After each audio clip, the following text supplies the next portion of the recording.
আসসালামু আলাইকুম রহমতুল্লাহি ওয়া বারাকাতুহু। সম্মানিত দর্শক, বাংলাদেশের রাষ্ট্র ক্ষমতায় যারা আছেন এবং রাষ্ট্র ক্ষমতা থেকে যারা চলে গেছেন, আওয়ামী লীগ, এবং যারা আবার আসতে চাচ্ছেন খুব দ্রুত, কারা আসতে চাচ্ছেন? আওয়ামী লীগও আসতে চাচ্ছে, জামাত এবং এনসিপি তারাও আসতে চাচ্ছে। ক্ষমতা আসতে চাচ্ছে ডক্টর মোহাম্মদ ইউনূস থেকে শুরু করে অন্য যে সকল অপ্রকাশিত এবং গুপ্ত শক্তি রয়েছে তারাও। ফলে আমাদের এই বাংলায় এই মুহূর্তে যে সমস্যাগুলো দেখা দিচ্ছে, এত সমস্যা আমি আমার জীবদ্দশায় দেখিনি। আর ইতিহাসের বইতে সুবে বাংলার যে সকল সমস্যার কথা নানা সময় পড়েছি, তো সেই সকল সমস্যা যদি একীভূত করা হয়, আমার কাছে মনে হয় 2026 সনের এই সময়টি, আজকে ঠিক পহেলা বৈশাখের একদিন আগে সোমবার দিন যখন এই অনুষ্ঠানটি ধারণ করছি, তখন মনে হচ্ছে যে আমাদের রাজনীতিকে ঘিরে, আমাদের ক্ষমতাকে, রাষ্ট্র ক্ষমতাকে কেন্দ্র করে যে সকল নয়েস হয়, সুদূর বুদুর, চক্কর ভক্কর, যে সকল কথা আমরা আঞ্চলিক ভাষায় বলি, তা একেবারে সর্বোচ্চ পর্যায়ে খেলাধুলা চলছে। সংসদের বিরোধী দল জামাত এবং এনসিপি তারা স্পষ্টভাবেই এখন সরকারের দিকে আঙ্গুল উঁচু করছে, বলার চেষ্টা করছে যে কথা দিয়ে আপনারা কথা রাখেননি। আবার এনসিপিরই অন্য একজন নেতা বেশ কয়েকদিন আগে তিনি একটি স্ট্যাটাস দিয়ে সরকারকে বলার চেষ্টা করছেন এবং বিরোধী দলকে আক্রমণ করে বলার চেষ্টা করছেন যে তাদের মধ্যে যে সমঝোতা হয়েছে, ক্ষমতার ভাগাভাগি এবং আসন ভাগাভাগি এবং একটি সমঝোতার নির্বাচন, সেই নির্বাচনে ছাত্রদেরকে, বিপ্লবীদেরকে এত সস্তা এবং এত কম মূল্যে বিক্রি করা হয়েছে, যার জন্য সেই ছাত্রনেতা তিনি বলছেন যে আমার আফসোস লাগছে, মায়া লাগছে ছাত্রদের জন্য। তো এরকম অসংখ্য ঘটনা আপনারা দেখতে পাবেন যে ঈদ শেষ হতে না হতেই, অর্থাৎ পবিত্র ঈদ উল ফিতর শেষ হতে না হতেই রাজনৈতিক যারা নেতৃবৃন্দ রয়েছেন তারা তাদের কথা এবং ভাষা পরিবর্তন করে ফেলেছেন। জামাত তাদের যে সকল প্রক্সি সংগঠন রয়েছে সেগুলো, এবং ছোট ছোট দলের বড় বড় নেতা, তারা অকথ্য, অশ্লীল, অশ্রাব্য ভাষায় বিএনপিকে আক্রমণ করছে এবং বিএনপির যে সকল শীর্ষ নেতা রয়েছেন, যেমন তারেক রহমান সাহেব আছেন, সালাউদ্দিন সাহেব আছেন, আমির খসরু মাহমুদ চৌধুরী সাহেব আছেন, তাদের ছেলের সন্তান এবং আরও অনেক তাদের একান্ত ব্যক্তিগত যাদের সঙ্গে, নারী এবং পুরুষ যাদের সাথে সম্পর্ক রয়েছে, তাদেরকে খোঁটা দিয়ে নানা রকম কথাবার্তা বলা হচ্ছে। এর মধ্যে আইনমন্ত্রী এবং স্বরাষ্ট্রমন্ত্রী এই দুইজন বিরোধী দলের আক্রমণের একেবারে সর্বোচ্চ লক্ষ্যবস্তু। কতগুলো বিষয়, প্রকাশ্য যে বিষয়, সে বিষয়গুলো নিয়ে তাদের দ্বন্দ্ব সংঘাত হচ্ছে, যেমন জুলাই সনদ, সংস্কার প্রস্তাব ইত্যাদি। কিন্তু পর্দার আড়ালে যে বিষয়গুলো নিয়ে তাদের মধ্যে দ্বন্দ্ব এবং সংঘাত, সেটার মূল বিষয় ছিল যে তাদের ক্ষমতার ভাগাভাগির একটা সমঝোতা ছিল। সংসদের ডেপুটি স্পিকার এই পদটা নয়, এটি জাতীয় সরকারের প্রস্তাবনা ছিল।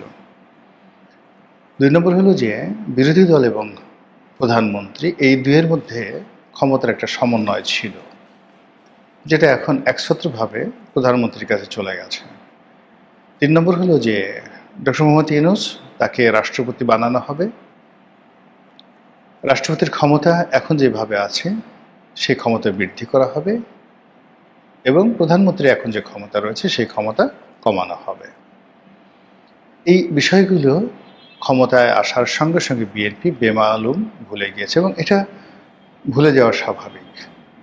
এই বিষয়গুলো নিয়ে যখন তর্ক হচ্ছিল, বিতর্ক হচ্ছিল, আলোচনা হচ্ছিল, ঐক্যমত্য কমিশনের নানা রকম বৈঠক হচ্ছিল, খুব হাতে গোনা অল্প কয়েকজন মানুষ আমরা বলেছিলাম যে এগুলো বিএনপি মানবে না।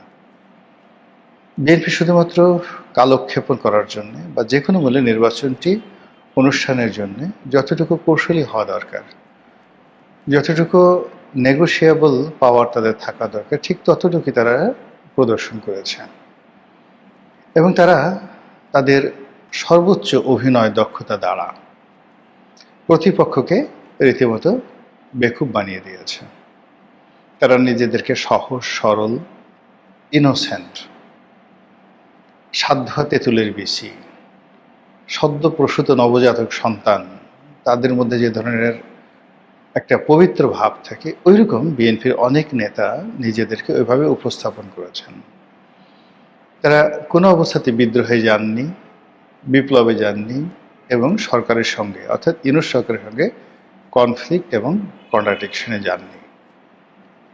ফলে কি হলো, তারা বিজয়ী হয়েছেন কৌশলে।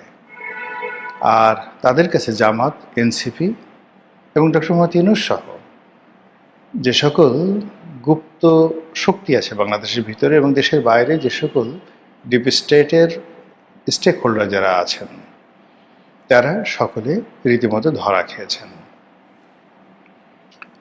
এখন এই ধরা খাওয়া পর্যন্ত যদি ঠিক থাকতো তাহলে কোনো সমস্যা ছিল না। সমস্যাটা হলো যে গত 17 মাস 18 মাসে যে সকল কর্মকর্তা কর্মচারী প্রজাতন্ত্রে নিয়োজিত হয়েছিলেন, অনেকের সঙ্গে টাকা পয়সারও কিন্তু লেনদেন হয়েছিল বলে অভিযোগ আসছে। এখন তাদের সবাইকে বাদ দিয়ে দেওয়া হয়েছে। কাজেই সাবেক সরকারের যে সকল কর্তা ব্যক্তিদের আলুর দোষ ছিল, পেঁয়াজের দোষ ছিল, যারা টাকা পয়সা নিয়েছেন বলে অভিযুক্ত হয়েছেন বা তাদের বিরুদ্ধে নানা রকম কথাবার্তা হচ্ছে, তাদের প্রাণবায়ু এখন রীতিমতো হলকমের কাছে চলে আসছে যে এই সকল বিষয় যদি প্রকাশিত হয় যে 100 কোটি টাকা নিয়ে, 200 কোটি টাকা নিয়ে একটি নিয়োগ দেওয়া হয়েছে 2 বছরের জন্য, 5 বছরের জন্য, এখন সেটা 3 মাসের মাথায় শেষ হয়ে গেছে, এখন কি হবে? আর বড় বড় পদে যে নিয়োগগুলো দেওয়া হয়, সেই নিয়োগগুলো দেওয়ার ক্ষেত্রে বড় বড় ব্যবসায়ীরা জড়িত থাকে, কর্পোরেট হাউস জড়িত থাকে, বিদেশি সংস্থা জড়িত থাকে। আপনি ধরুন বাংলাদেশ ব্যাংকের গভর্নর কথাই ধরি, তো বাংলাদেশ ব্যাংকের গভর্নর পদে যদি আহসান এস মনসুর, আমি বলছি না, জাস্ট একটা যাকে বলা হয় আপনাদেরকে বোঝানোর জন্য, যে আহসান এস মনসুরকে যদি কোনো ব্যাংকিং গ্রুপ, ব্যবসায়ী গ্রুপ, কোনো পক্ষ তাকে নিয়োগ দিয়ে থাকে, সেই নিয়োগের পেছনে যদি একটা বিরাট লেনদেন থাকে, এখন আহসান এস মনসুরকে ইমিডিয়েটলি সরিয়ে দেওয়ার ফলে কি হলো, যারা এই সেক্টরে বিনিয়োগ করেছে তাদের মাথায় হাত পড়েছে। এখন তারা যদি এই বিষয়গুলো বলে দেয় যে অমুককে আমরা এত টাকা দিয়েছি, তাহলে তো অনেক মানুষের মুখোশ খুলে যাবে। এবং এটা বাংলাদেশে খুব অহরহ হয়ে গেছে এই কারণে যে এই বিষয়গুলো আওয়ামী লীগ জমানাতে হতো। আমার এক বন্ধু হঠাৎ করে দেশের একটা সবচেয়ে বড় ব্যাংকের ম্যানেজিং ডিরেক্টর হয়ে গেলেন। তো তিনি আসলে অনেক দিন আগে একটা ছোট ব্যাংকের এমডি ছিলেন। তো তার টার্গেট ছিল যে মোটামুটি একটা ভালো ব্যাংকে যদি তিনি সরকারি ব্যাংকে এমডি হতে পারেন, এতেই তিনি হ্যাপি। কিন্তু হয়ে গেলেন অহলনে ছাড়েন বাংলাদেশের সবচেয়ে বড় ব্যাংকের এমডি।